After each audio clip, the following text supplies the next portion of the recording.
Hi friends, welcome to my channel. ఏ రోజు మరొక ఇంట్రెస్టింగ్ స్టోరీతో మీ ముందుకు వచ్చాను. ఒకప్పుడు మన ఊరికి దూరంగా ఎప్పుడు మబ్బులతో ఉండే ఒక పల్లె ఉండేది. ఆ పల్లెలో గుమ్మడికాయంత అమ్మమ్మ ఉండేది. అమ్మమ్మ ఇల్లు వంకాయంత గోడలతో, దొండకాయంత కిటికీలతో, మిరపకాయంత తలుపుతో ఉండేది. ఇంటి మూలలో ఒక టొమాటో అంత పాత గొడుగు ఉండేది. ఆ గొడుగు ఎవరు ఉపయోగించేవారు కాదు. ఎందుకంటే ఆ ఊరిలో చాలా సంవత్సరాలుగా వర్షం పడలేదు.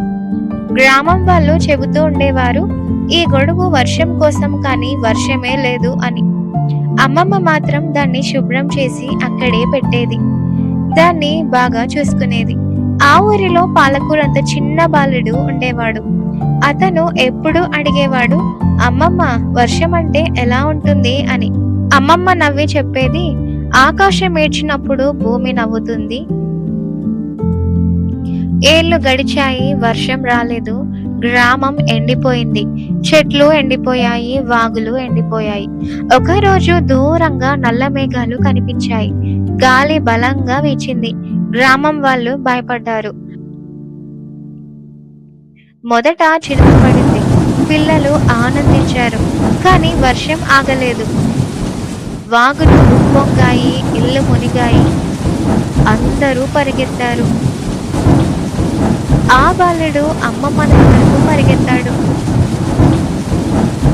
అమ్మమ్మ టొమాటో అంత గొడుగు తీసుకుంది. అతను నవ్వాడు.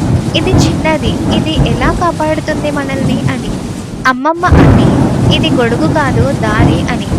అమ్మమ్మ బాలుడిని తీసుకొని ఒక ఎత్తైన చోటికి నడిచింది. గొడుగు కింద వాళ్ళు నెమ్మదిగా నడిచారు. వర్షం ఎంత బలంగా ఉన్నా వాళ్ళు తడవలేదు. వాళ్ళు కొండ మీదికి చేరుకున్నారు. ఇంకా కొంతమంది వాళ్ళ వెంట వచ్చారు. అందరూ కాపాడబడ్డారు.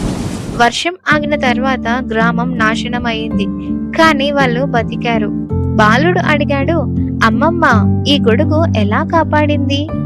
అమ్మమ్మ అంది, ఇది నీ తాత చేసిన గొడుగు. వర్షం వస్తే గ్రామం ఎక్కడికి వెళ్లాలో తెలిసినవాడు. ఆ గొడుగు లోపల పాత మ్యాప్ దాకొని ఉంది. ఆ ఎత్తైన ప్రదేశం సురక్షిత స్థలం. అమ్మమ్మ చెప్పింది, మనం ఉపయోగించని వస్తువులు ఒకరోజు మన ప్రాణాల్ని కాపాడుతాయి. ఆ రోజు నుంచి ఆ గ్రామం వాళ్ళు పాత వాటిని పారేయలేదు, జ్ఞాపకాలుగా ఉంచుకున్నారు. ఇంకా జ్ఞాపకాలు కూడా అయ్యాయి. గ్రామం పేరు మారింది, వర్షం గుర్తున్న ఊరు అని.